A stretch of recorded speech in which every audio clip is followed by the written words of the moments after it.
Hey ladies, welcome back to Completely Unconfused. This episode, we are so grateful to have the lovely Miss Maxine Crump. Hello, Miss Maxine. Hello, Victoria. How are you doing? Good, happy to be here. Yay, I'm so happy to have you. All right, so Miss Maxine, before every episode, I always start off with an icebreaker that sometimes is a pretty thought-provoking question, okay? So, Miss Maxine, if your younger self was here right now, what would she be most proud of and what would she be most surprised by? She would be most proud of the fact that she grew up to be me. Absolutely. Absolutely. So, you grew up in Maringouin, Louisiana. What did your childhood teach you about strength and identity?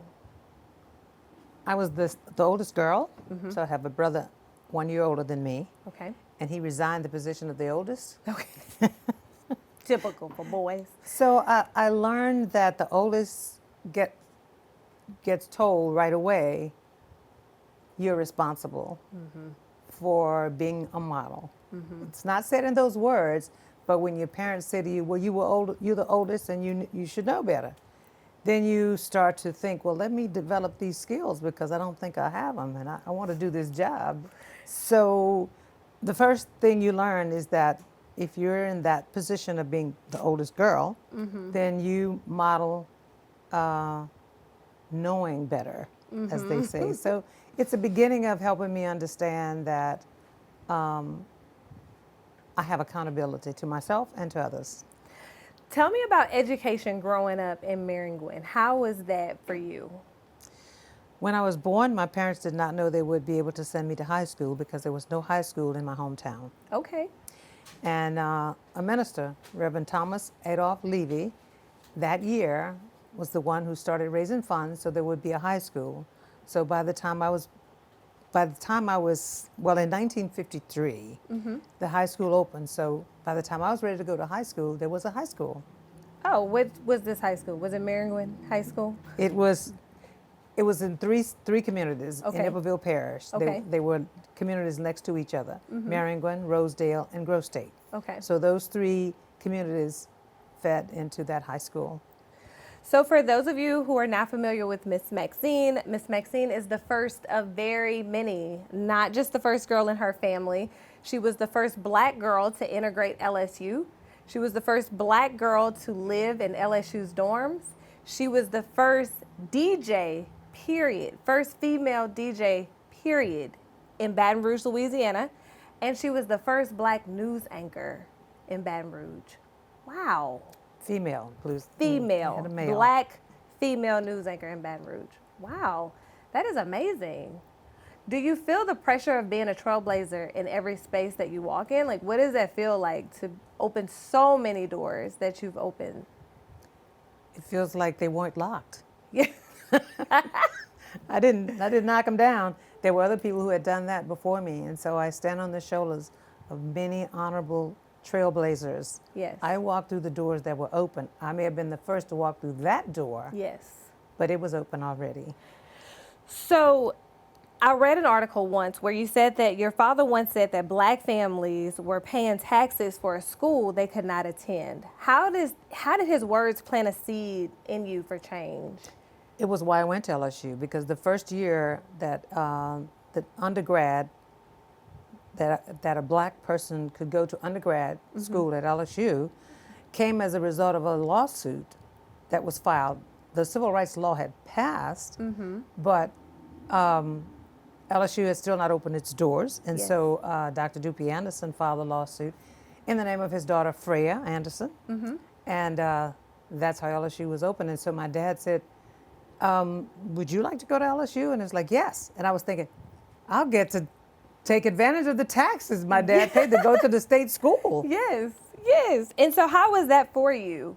How was it for you being the first black girl to go to LSU? What did that feel like for you? Actually, Freya was the first. I was among that first group, yes. Okay.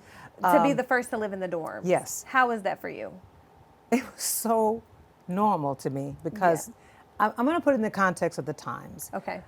people were getting killed for going to register people to vote in Mississippi, and that was on TV. So the TV was filled with people who were doing the things, starting these things, being the first to do things in other parts of the state and country, and they were getting violently treated. So I had no idea what was going to happen, but I had no fear, none.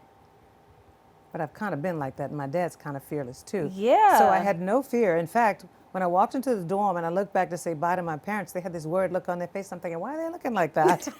Are you okay? I really had no fear. Oh my gosh. You know, it's interesting because I don't know if I could, you know, I think about Ruby Bridges, right? And the amount of security that a little girl needed to go to be the first black girl into a all white public school in Louisiana, and how terrifying that must have been for her. It wasn't. She said she did not know that all of that security around her was security. She lives in New Orleans. She said all of those people yelling and things. She said, oh, this must be Mardi Gras. A parade. A parade, yes. Yes. I think I remember her saying that. Yes. But she was clueless because she didn't really know what was going on. So for a young black woman who is aware of what this world looks like, I'm amazed at your fearlessness to just go and do that. So I'd imagine that you had a private dorm. Yes. Not a private dorm, but a private room. Okay. And I kept thinking the roommate was coming. I was a little bit like Ruby Bridges. Okay, just like this is fine. This is normal. I just so happened to be the first one to live here. Yeah. Okay. And what was interesting, my parents did not give me any fear warnings. They didn't say, watch out for this or don't do or do this and this might happen. They didn't do that. You never thought that this is perhaps a perk or a setup? No, I didn't. Like what? Okay, so I've kind of followed your journey. I love what you're doing with the dialogue on race. And I think that you're one of those people that are a rebel with a cause. Okay? Some of us are rebels without a cause. We just make a lot of noise and wreak havoc for absolutely no reason. And so talk to me about a dialogue on race. All of those things that are in my background led to it. So I didn't even think about being a rebel, and also knowing that being the oldest, you model for things. And I had gone in these white spaces, and one of the things I learned in the white spaces is mostly people, if you're just one, you don't scare them. Yeah. Just one person. Doesn't, it's like, oh, that's Yeah. her. And you learn that they don't think like we think they think. They don't know about race really most of the time. Yeah. And when they do talk about it, they don't know what they're talking about. Yeah. And very often people hear things that people who are white say, and they think, how could they say that? Don't they know that's racist? And if they say, no, I don't have any idea what you're talking about, they say, how could you not? What I found is they don't. They don't. And so I decided that me going into these spaces, being the first and whoever came after me, that doesn't change racism. Yeah. Because they don't know anything really changed. And if you complain, they say, well, you're here. And I remember one guy told me that was in one of the spaces I was in, said, black women got all the jobs now. And so I love my parents for giving me the language that they gave me. And I said, well, who's got your job? Because he's in there. I mean, so that was how I ended that conversation. And very often we think we have to explain to them. So I thought to myself, it's not fair for black people to constantly have to explain to people who are white what it is, what it's like to be black. That will not end racism. So I said, well, what would? So being in television gave me an idea that people like to talk to their TVs. So that tells me people like to be interactive with what they're looking at. Yeah. But how do we do that? Can't make these TV shows dialogues. So as a result of being on the board of the directors of YWCA, I went for training on racial justice. And I learned the language, and I learned that I had the wrong definition of racism. When people start the definition of racism, they start with, racism is when people blah, blah, blah. Where's the subject to that verb? So racism is a structured setup, Yeah. institutionally empowered, Yes. that limits access and decides who has access and who doesn't. It's set up. It's not people thinking and feeling. That's the outcome from the Yes. racist setup. So you can't walk around and tell everybody that. So what we do is give people factual information, put them in small group conversations so they can be interactive with the conversation. And because of television, people like the way television operates, so I've made it operate like television. Yeah. So you have a topic, people come, they're set up, and people like power. So I like to use conference tables for the conversations or small groups.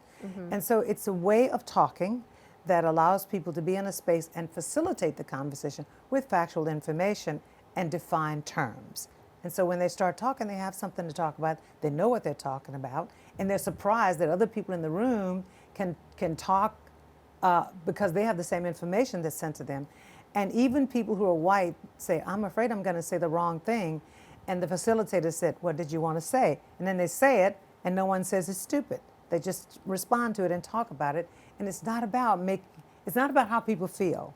But when they leave, they feel inspired, Yeah. informed, and with tools and language for talking Yeah. about race. Because you can't solve a problem you haven't properly named, and you have to talk about it if it's a problem, if you're going to end it.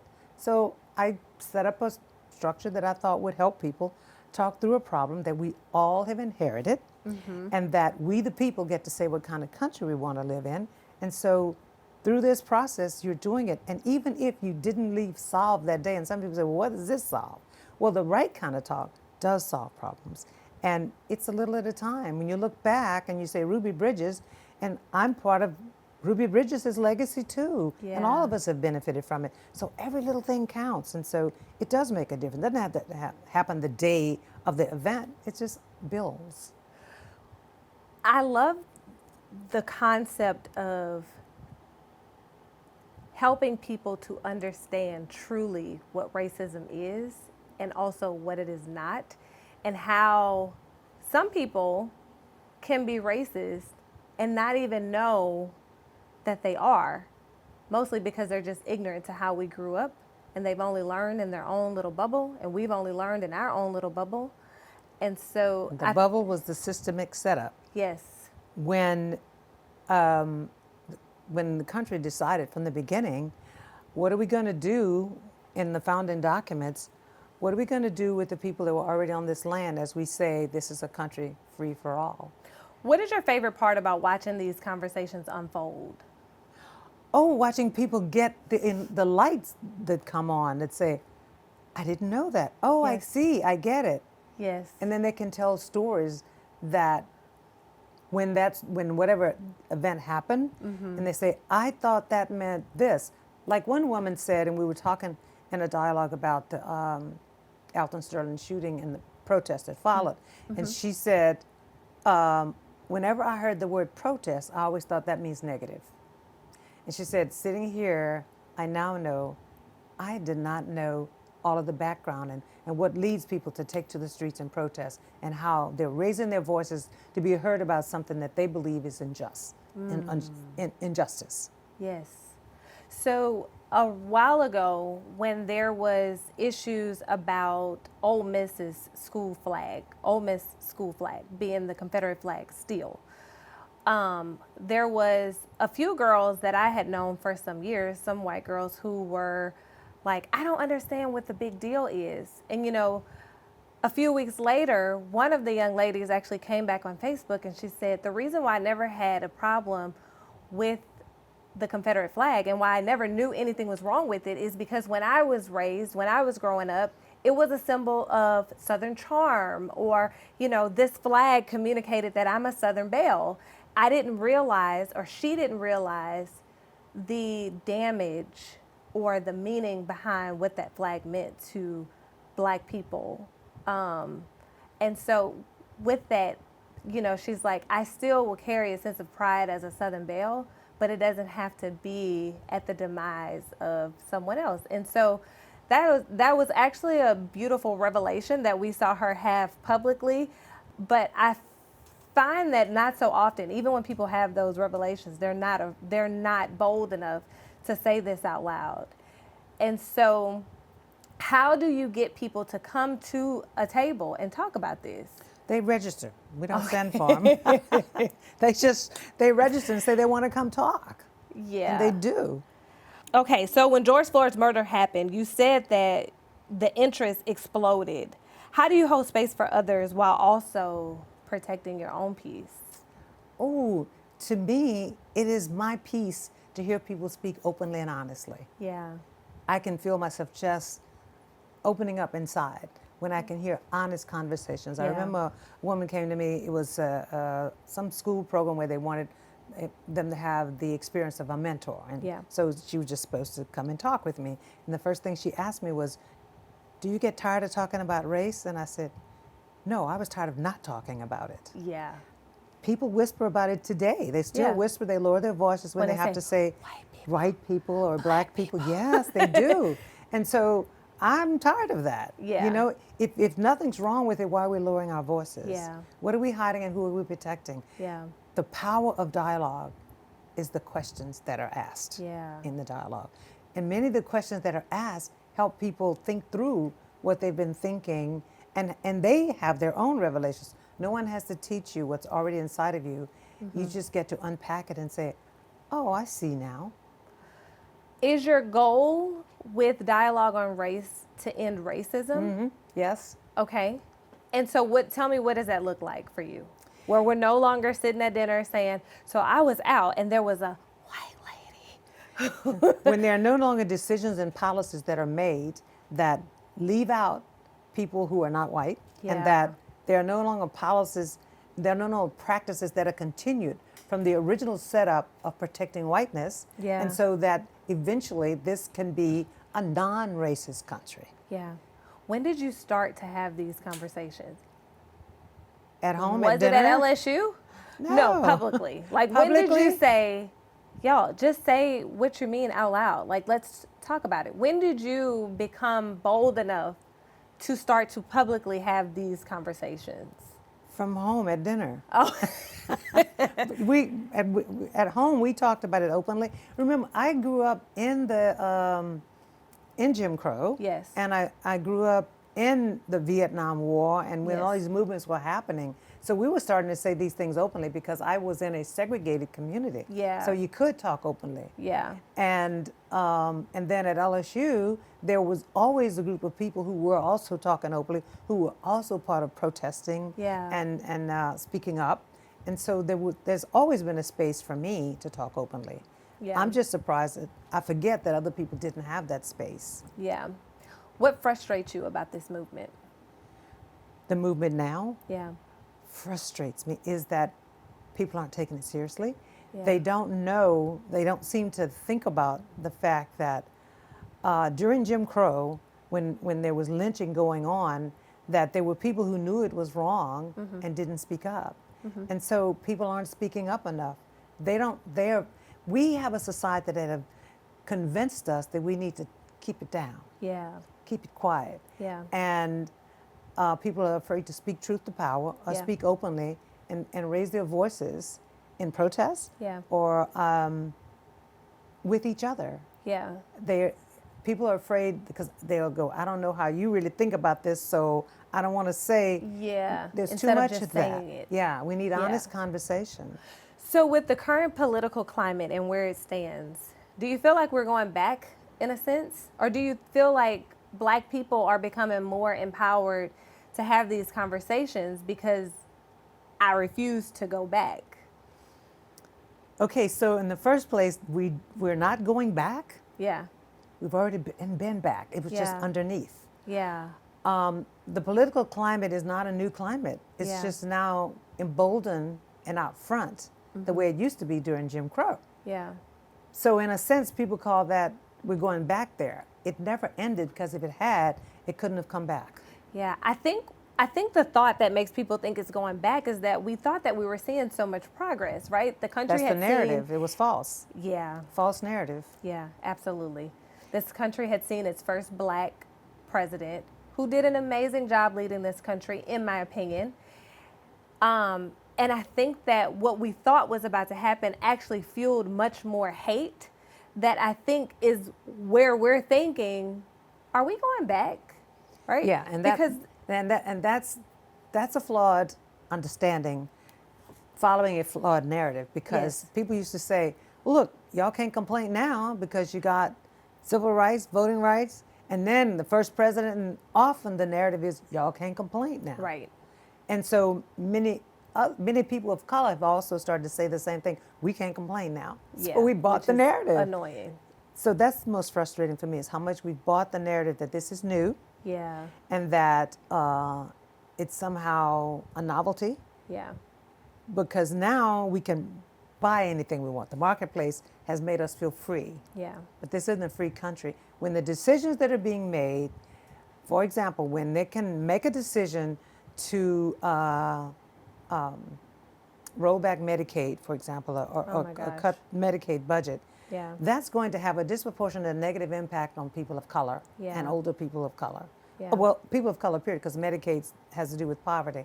Yes. And we think that that's not going to cause just major rollback of Yeah. access. Yeah. So when your access is cut by the decisions that are made in the power situations, we have to know that we have to speak up to our country. Yeah. We have to say what we want out loud.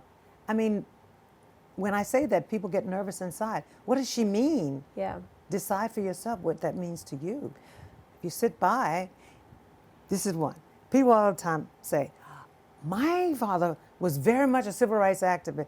And everybody I run into got a father, an uncle, a Like, a where are you in this grandmother. fight? No, I want to know, well, you sure? Yeah. But people are proud to say that. Yeah. What do you want to say when you look back on your life that you did? Yes. That's what I ask. Yes. So I participated in this cohort with Metromorphosis called ULDI, Urban Leadership Development Institute. One of my favorite sessions was the very first session when we read this 40-plus page article about the history of Black Baton Rouge and the history of how successful Black people were in Scotlandville and how And South Baton Rouge. thriving well, see, growing up in Baton Rouge, I knew how thriving South Baton Rouge Both those was. communities were very But I had affluent. no clue that Scotlandville had such rich history, literally. You know, I want to say that the first millionaire in Louisiana actually came out of Scotlandville. Oh, I didn't know that. He owned the Exxon station. Oh, and it Horatio was Thompson. Yes. Yes. Mr. Horatio. Yeah. And so it was the first movie theater was owned by a Black family in Scotlandville. Mm-hmm. We had our own busing system. We had our own university. We had our own every single thing. And I actually grew up in Southern Heights, and that neighborhood was still a very Affluent. solid, affluent neighborhood of older Black doctors and attorneys and professors at Southern University. And so to me, growing up in that neighborhood and understanding what I understood, it brought me so much pride. But I think part of what ULDI's mission is to enhance our leaders and also these emerging leaders that are coming up and helping people understand that you don't need a position of power. You don't need a title to stand up and be a leader and speak the truth that will make change. Brilliant. But I think that we're afraid because, unlike Ruby Bridges, we're not unaware. We know what happens when We're accountable for what we know. Yeah, and I think that it causes fear in a lot of us. Even with fear. Yeah. I told you, I didn't know whether they were really going to come and throw me out or throw bats and bricks at me. I didn't know. You didn't care either, huh? I wasn't worried about it. That's Yeah. all I know. I'm not afraid Yeah. to be here. Were there ever? But fear doesn't mean you're not afraid. It means you're not going to let that stop you. Yeah. And too often when they saw these videos as kids, Yeah. but they didn't see the backstory. See, I was in the civil rights meetings with my dad. I was little, but I Yeah. saw what was going on, so I know the backstory. Yeah. And that's why I'm glad that leadership told you a Black history Yes. of the area, so you can understand the roles you're taking on. Yes. I mean, even down at Delpit's now, I still love Chicken Shack. Okay. Yes. You can still catch me at 12 o'clock on any day during my lunch break eating some fried chicken at Chicken Shack. But even knowing the history of that, there was a time, when this was the only meal that some people would have was from Delphis. And to know that they're still around. Yeah. And that many of us, people my age, we don't even know or understand the history of that in the city that many of us grew up in. So I think that I absolutely love what you're doing. What gives you hope that these conversations will end racism? They will end racism.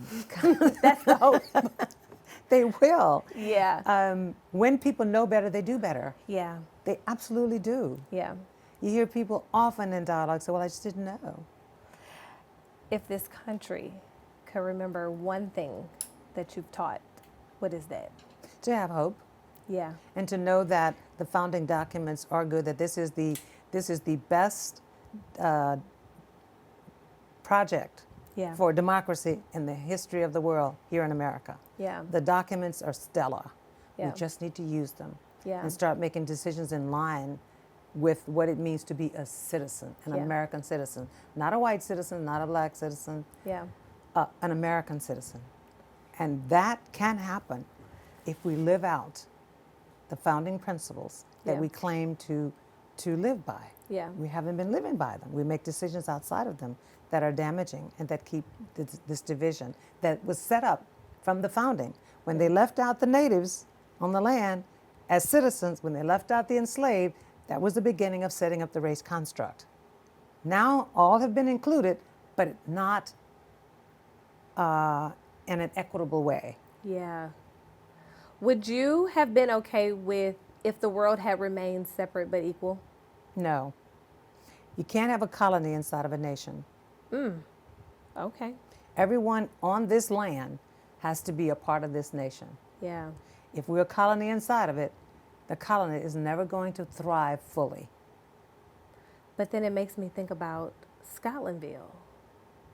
And when everything was somewhat separate but equal.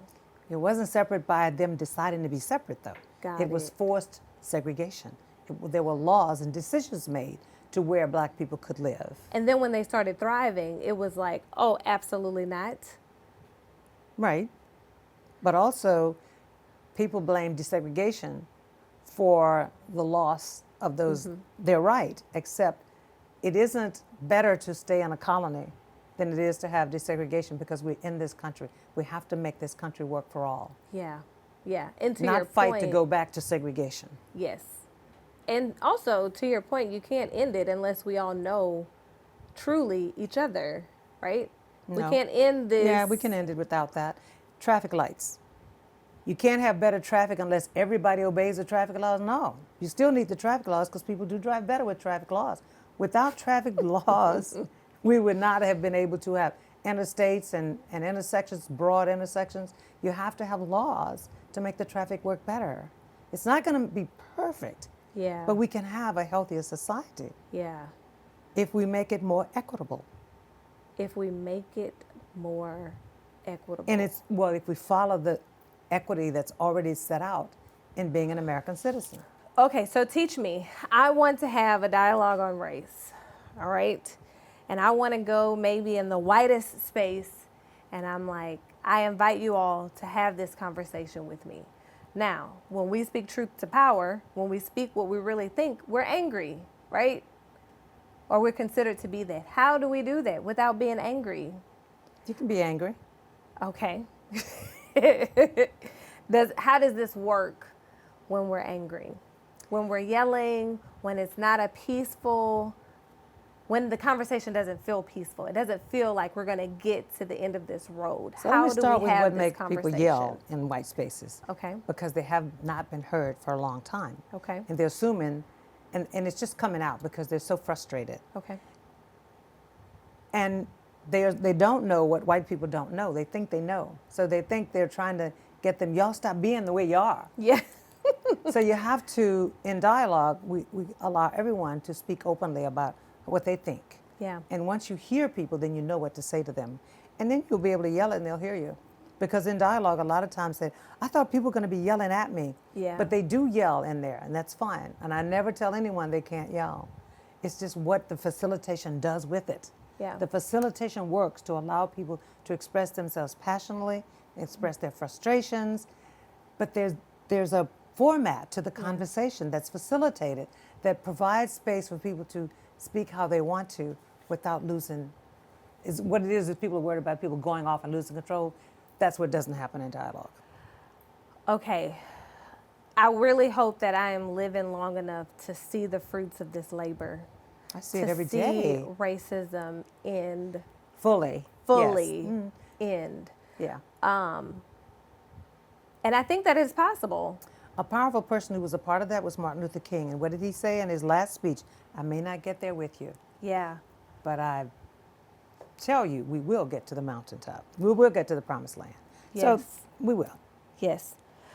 When the weight of the world is heavy, what do you do just for Maxine? Ooh, I have lots of things I do. I love to put on jazz and cook, or put Yeah. on blues and cook in my kitchen and dance Okay. and sing. What's your favorite meal to myself. cook? I have several. I guess the one that I have the most fun with is gumbo, because it has so many components to it, and everything has to come out right, and each part is fun. Yes. It looks good laid out. Yeah. Yes. Ooh. Can I taste some of your gumbo one day? Yes, of course. Okay. Bring Ross. So I think that what you're doing really aligns with the actual name of this podcast, Completely Unconfused. It is when people really get to a place where we can understand each other. Well, first of all, where we understand ourselves enough to communicate Love that. who we are Genius. to other people, then we can all live in a place harmoniously, equitably, Equitably, completely unconfused. yes. And I love that. Okay, so I also like to wrap up these conversations by asking, what is little Maxine telling you today? She just enjoys being me. I tell her I'm proud of what she's become. I talk to her. She just enjoys it. What does that conversation look like? Okay, I always talk about, like, there's this show called Insecure, and Issa Rae is like talking to herself in the mirror, and she's like giving herself all of these affirmations. Some of them are like slightly inappropriate, but they're still really good affirmations. What does that look like when you're talking to little Maxine? I say things like, you remember when you wanted to go have that ice cream and no one took you? I'm getting ready to take you for ice cream today. We're about to go have some ice cream. That's right, we're about to go have ice cream today. Okay. And you're going to dress too, and you're going to put on those shoes that they never bought you, that you wanted, those patent leather shoes. Yes. Wear those. Yes. I think one thing that I have admired about you for so many years is your boldness, your courage. You know, seriously, I think that if more women can show up in a space and know for certain who they are and really feel that and mean that, we wouldn't have so many people feeling like imposter syndrome actually exists, right? That's right. We wouldn't have so many women afraid to take positions or to do things that it may wreak some havoc, it may cause a little bit of chaos, but it'll calm at the end. But there's not many people who show up in spaces like you, Miss Maxine, and so I can tell you appreciate this, that. there were a lot of people around me who adored me just as I was. Yes. And I think that if we have an opportunity to adore a child just the way Yes. they are, you're doing a lot to embolden their future. Absolutely. And that's why you're still so gentle with that little girl. Yes. That's why she still get ice cream today. That's right. Well, thank you all for joining us again on Completely Unconfused. If you would like to also follow the dialogue on race, Miss Maxine, how can they find you? Very easily. DOR.LA. Just Okay. put that in, and that is a website. And that is the website. Mm-hmm. And we will also put it in the description below. And so thank you all for joining us. And I hope that you will come back and see us again. Bye. Bye.